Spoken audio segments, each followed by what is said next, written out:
Welcome back to the Deep Dive. Today, we're tackling something you specifically requested. Oh, yeah. Leadership. You sent us this book, Leadership Principles and Battle Over Familiarity. Okay. And let me tell you, it's packed with fascinating ideas. It really is. The author takes a unique approach, weaving together spiritual principles and practical leadership advice, drawing heavily on examples from the Bible. Yeah, the whole premise that there's a spiritual order of principles that can guide us in the natural world really caught my eye. It's almost like a secret code for unlocking effective leadership. What's intriguing is how the author argues that aligning our actions with these spiritual principles is key to achieving success in leadership. It's not just about giving orders. It's about embodying certain values and principles in everything you do. All right, so let's dive into some of these principles. The first one that really jumped out at me was the principle of total yielding. Okay. Sounds a bit mystical, but the idea is to wait for guidance before taking action. Like, they use the story of Joshua waiting to cross the Jordan River until God gave the command. Think of it like this. You're at a crossroads, facing a major decision. Instead of impulsively charging forward, you take a step back. Yeah. Gather all the necessary information, maybe consult with trusted advisors, and wait for that moment of clarity before making your move. So total yielding isn't about sitting around passively. It's about being strategic and intentional in your approach. It's about making sure you're on the right path before taking that first step. Exactly. And it makes me think about the importance of humility in leadership. Yeah. It's acknowledging that you don't have all the answers and being open to seeking guidance from a higher power. Whether that's through prayer, meditation, or simply listening to your intuition. That resonates with me. I know there have been times when I've rushed into things head first, only to realize later that I should have taken a moment to pause and reflect. It's almost like total yielding leads to total control, would you say? Absolutely. And speaking of control, the book then dives into the principle of persistence, emphasizing the power of never giving up even in the face of setbacks and challenges. The author uses the example of Thomas Edison's relentless pursuit of inventing the light bulb. He faced thousands of failures before finally achieving success. Persistence, that's a quality we often associate with successful people in any field, right? Whether it's scientists, athletes, or entrepreneurs. The ability to keep going when things get tough seems to be a common thread. It's about cultivating that inner strength and resilience, that unwavering belief in your vision, even when the world throws obstacles in your path. It's about seeing those obstacles not as roadblocks, but as stepping stones on your journey. I'm starting to see a pattern here. It seems like these principles are all interconnected, each building upon the other. You start with total yielding, seeking guidance and making sure you're on the right track. Then you apply persistence to overcome the inevitable challenges you'll encounter along the way. That's a great observation. And building on this idea of guidance, the next principle we encounter is the principle of unusual revelation. Okay, that sounds intriguing. They use the story of Elijah experiencing wind and earthquake and fire before finally hearing God in a gentle whisper, right? Exactly. It's a beautiful illustration of how divine guidance or even just creative inspiration doesn't always come in a predictable package. It might show up in a dream, a conversation with a stranger, or even a sudden flash of insight while you're taking a walk. So it's about being receptive, having your spiritual antenna up, so to speak. And being open to those unexpected nudges from the universe. Precisely. And it makes me think about the importance of cultivating a sense of curiosity and wonder in leadership. It's about being willing to step outside your comfort zone, explore new ideas, and embrace those aha moments that can lead to breakthroughs. You know, it reminds me of something Steve Jobs once said. Connect the dots. It's only by looking backward that you can connect the dots. It's like those seemingly random experiences and encounters can actually be leading us towards something greater if we're open to recognizing the pattern. That's a fantastic connection. And speaking of connecting, the next principle focuses on the power of sharing, but with a caveat. The principle of sharing emphasizes the importance of discernment when choosing who to share your ideas with. It's not about spilling your guts to everyone you meet. It's about strategically choosing your confidants. Exactly. The author uses the example of Nehemiah rebuilding the wall of Jerusalem and how he selectively shared his plans only with those he trusted. It's about recognizing that not everyone has your best interests at heart and that some people might even try to sabotage your efforts. Right. It's crucial to surround yourself with a supportive team, people who believe in your vision and will encourage you along the way. It makes you think about the saying, you are the company you keep. Mm-hmm. If you're surrounded by negative or unsupportive people, it's going to be much harder to achieve your goals, wouldn't you say? Absolutely. And it's not just about avoiding negative influences. Right. It's also about seeking out those who will challenge you to grow, who will offer constructive criticism, and who will help you refine your ideas. So it's about finding that balance between protecting your vision and being open to feedback from trusted sources. Exactly. And this leads us to the principle of definite desire, which emphasizes the importance of having a clear and unwavering vision for what you want to achieve. I like that.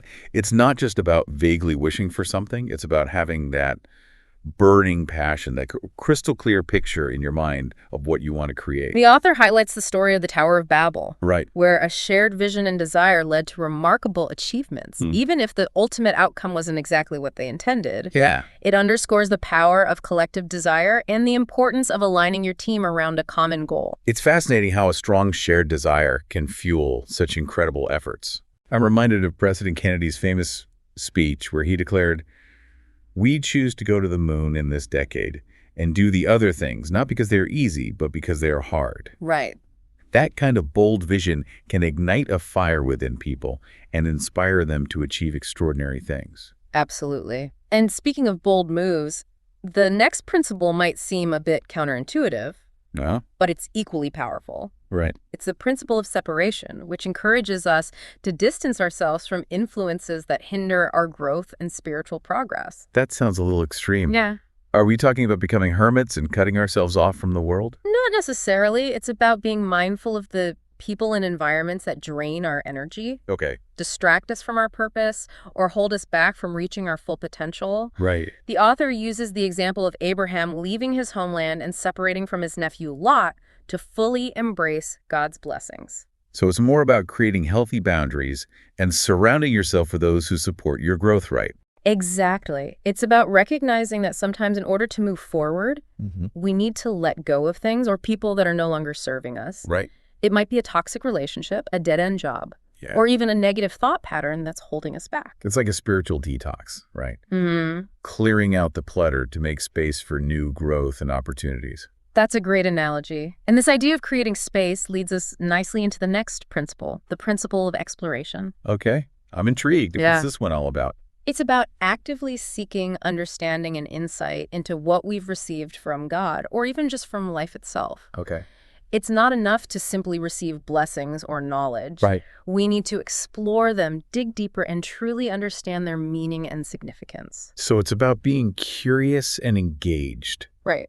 Not just passively accepting things. Right. But actively seeking knowledge and understanding. Precisely. They use the example of Abraham being instructed to explore the land promised to him. The author emphasizes being conversant with our blessings and constantly seeking to learn and grow. I love that. Yeah. It's about being a lifelong learner, always striving to expand our knowledge and understanding of the world around us. And wouldn't you say that this applies to leadership as well? Absolutely. Effective leaders are constantly learning, growing, and adapting to new challenges. Right. They're not afraid to ask questions, seek out new information, and challenge their own assumptions. It's about embracing that growth mindset, recognizing that there's always more to learn, and never settling for complacency. Exactly. And speaking of things we shouldn't settle for, the next principle dives into the power of words and the importance of using them wisely. This is where it gets really interesting. Yeah. Let's talk about the principle of unleashing the power of the word. This principle dives deep into the idea that words aren't just sounds we make. They carry real power. Right. The author argues that God's word, for example, isn't just a collection of stories or teachings. It's a force for transformation. So it's not just about reading or hearing the words. Right. It's about internalizing them and letting them shape our thoughts, beliefs, and actions. Exactly. And that makes me think about leadership communication. A leader's words can inspire, motivate, and even change the course of history. Right. Think about figures like Martin Luther King Jr. or Nelson Mandela. Their words ignited movements and transformed societies. Their words had such incredible impact because they were rooted in deep conviction and authenticity. It wasn't just rhetoric. Right. It was a reflection of their core values and beliefs. That's a great point, and it highlights the importance of aligning our words with our actions. Yeah. The author emphasizes speaking life through words, Right. choosing language that aligns with God's will and purpose, or in a secular sense with our highest values and aspirations. Which brings us to the 1236 principle. Okay. The one about every idle word. Mm-hmm. I have to admit, this one initially made me think about avoiding curse words, but it's so much deeper than that, isn't it? It is. The author delves into Matthew 12.36, where Jesus warns about being judged for every idle word we utter. Right. It's a reminder that our words have weight, they reveal our heart, and they can have a ripple effect on those around us. So it's not just about avoiding negativity or gossip. Right. It's about making sure our words are aligned with our intentions, our values, and our actions. Mm-hmm. There's a real integrity piece to this, wouldn't you say? Absolutely. And this principle is so relevant to leadership. Yeah. A leader who doesn't walk the talk, whose words don't match their deeds, Right. will quickly lose credibility and trust. It's about building trust through consistent and authentic communication. Mm-hmm. People can spot a phony a mile away, especially when it comes to leadership. Now, the book takes an interesting turn here, shifting from the power of words to the concept of victory over sin, which might seem a bit heavy for a leadership book, but it's actually quite insightful. It is. The principle of victory over sin emphasizes that through Christ, we have the power to overcome sin. But it's an active choice we have to make daily. It's like acknowledging that we all have weaknesses, we all make mistakes, but we have the ability to choose a different path. Mm-hmm. It's not about being perfect.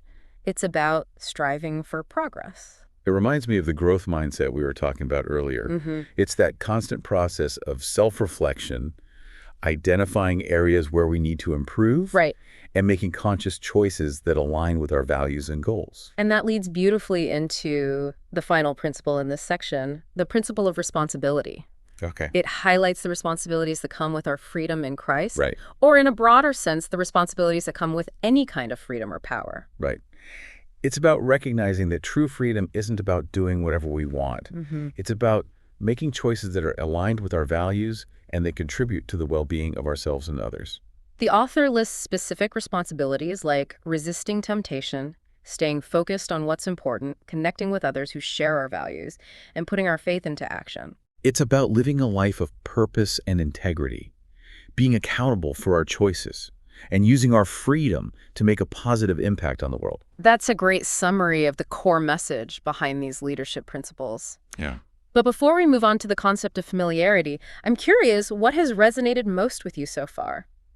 You know what's really striking me is how these principles, while rooted in a spiritual context, are incredibly relevant to leadership in any setting. Mm-hmm. It's not just about being a good Christian leader. Right. It's about being a good human leader. I completely agree. The author has done a fantastic job of extracting universal truths about leadership from a spiritual framework. And I think that's what makes this book so compelling. Mm-hmm. It's not just about techniques or strategies. It's about cultivating those inner qualities that make someone a truly effective and inspiring leader. Mm-hmm. But you mentioned the concept of familiarity. Yeah. And I have to say, I'm a bit puzzled by this one. Okay. How does familiarity fit into the leadership equation? Well, according to the author, familiarity is actually one of the biggest threats to effective leadership and spiritual growth. Really? It's like a silent saboteur that can undermine even the strongest foundations. Okay, now I'm really intrigued. Yeah. Let's unpack this idea of familiarity. Okay. What exactly does the author mean by this term? They describe familiarity as a state of excessive comfort and lack of respect that can arise from closeness. Right. It's not just about knowing someone well, it's about a loss of admiration and reverence that can lead to all sorts of problems. It's like when we get too comfortable with someone, we might start taking them for granted, letting those boundaries of respect slip, and maybe even losing sight of their unique value and contributions. Exactly.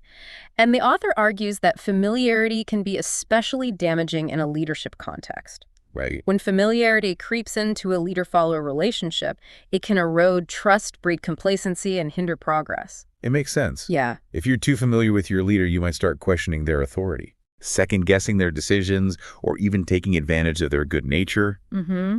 And I could see how that could lead to a whole host of issues. Absolutely. And the book outlines a bunch of signs that can signal the presence of familiarity. Yeah.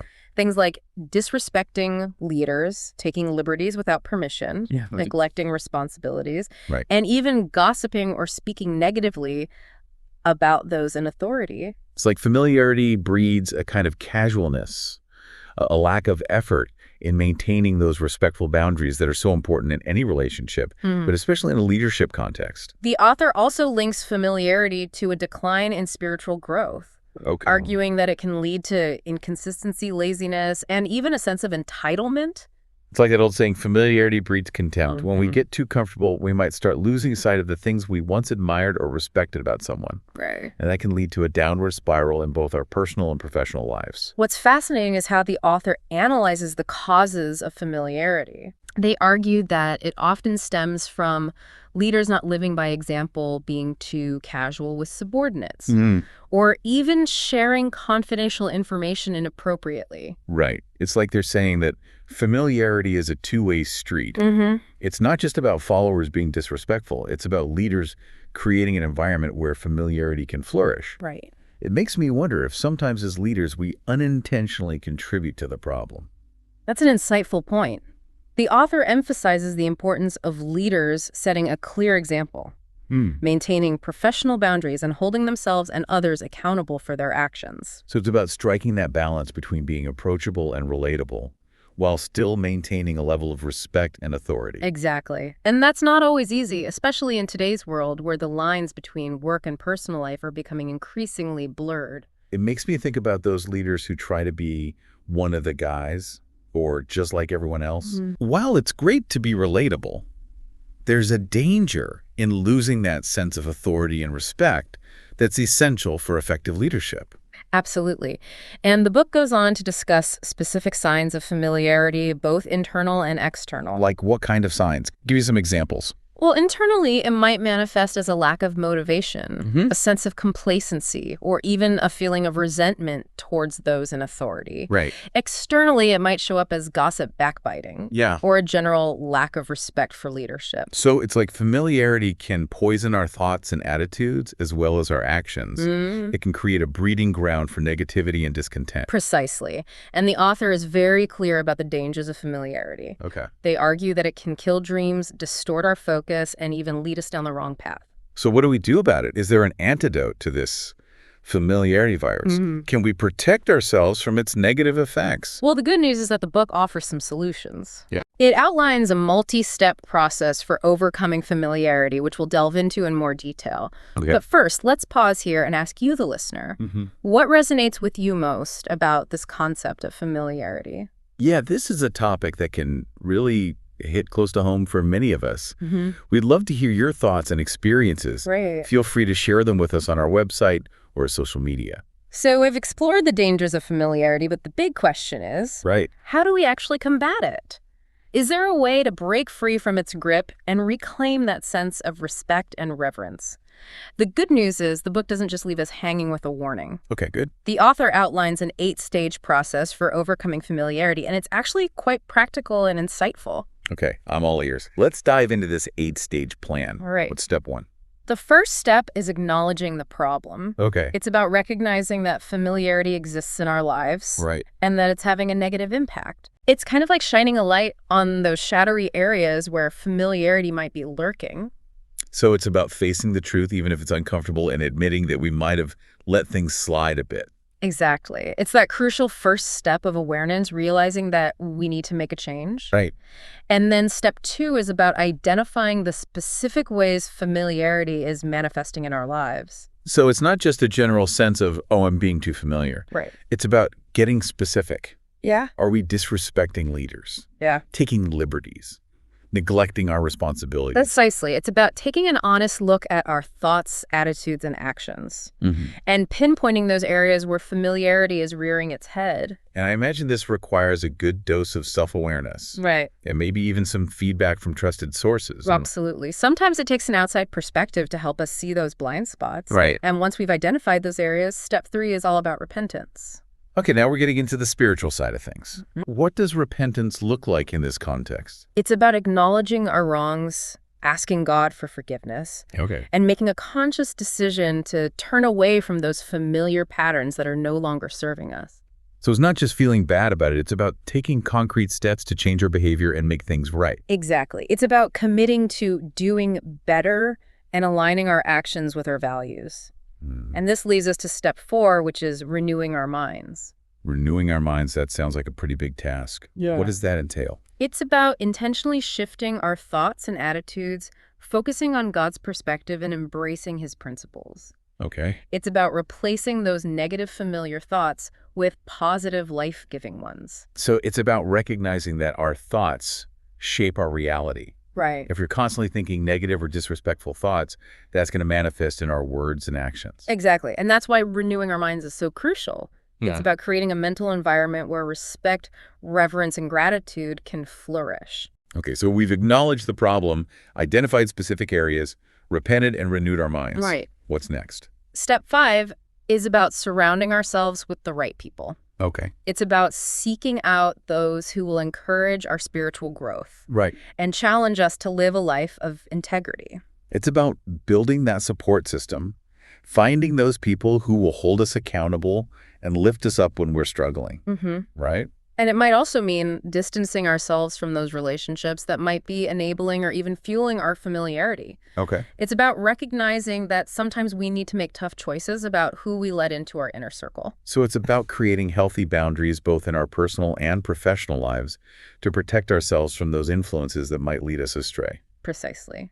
And that leads us to step 6, which is all about establishing clear boundaries in our interactions with others. This is where things can get a bit tricky, especially in today's world, where the lines between personal and professional relationships are often blurred. You're absolutely right. But setting boundaries is crucial for maintaining respect and preventing familiarity from creeping in. Yeah. It's about knowing where to draw the line and communicating those expectations clearly. So it might mean being more intentional about how we interact with people, even those we're close to. Right. Maybe setting aside specific times for work and specific times for personal interactions. Exactly.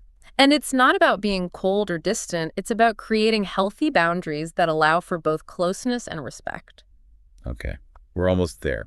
Yeah. What are the final 2 steps in this process? Step 7 is about practicing gratitude and humility. It's about appreciating the people in our lives and recognizing that we're not above anyone. I love that. Yeah. It's about shifting our focus from what we lack to what we have, and from ourselves to others. And that can be a powerful antidote to familiarity. Right. When we're grateful for the people in our lives, we're less likely to take them for granted. And when we practice humility, we're less likely to fall into the trap of entitlement and superiority. It's about remembering that everyone has value and deserves to be treated with respect regardless of their position or how well we know them. Exactly. And finally, step 8 is about continuing to grow and learn. It's about seeking out new knowledge, expanding our understanding, and deepening our relationship with God. So it's about recognizing that this journey of overcoming familiarity is not a destination. Right. It's a lifelong pursuit. It's about constantly striving to become the best version of ourselves, both personally and professionally. That's a beautiful way to put it. And I think that's the most important takeaway for our listeners today. Yeah. Leadership is not about perfection. It's about growth progress and constantly striving to align ourselves with those principles that guide us toward authentic connection, effective influence, and a deeper sense of purpose. Wow, what a powerful journey we've been on today, exploring these leadership principles and delving into the complexities of familiarity. What stands out to you as the most impactful takeaway from this deep dive? For me, it's the reminder that true leadership is an inside-out job. Right. It's not about techniques or strategies. It's about cultivating those inner qualities that make someone a truly inspiring and impactful leader, qualities like humility, integrity, persistence, and a willingness to constantly learn and grow. I couldn't agree more. And I think the author's focus on combating familiarity is so relevant in today's world. It's a challenge we all face in our personal and professional lives. Right.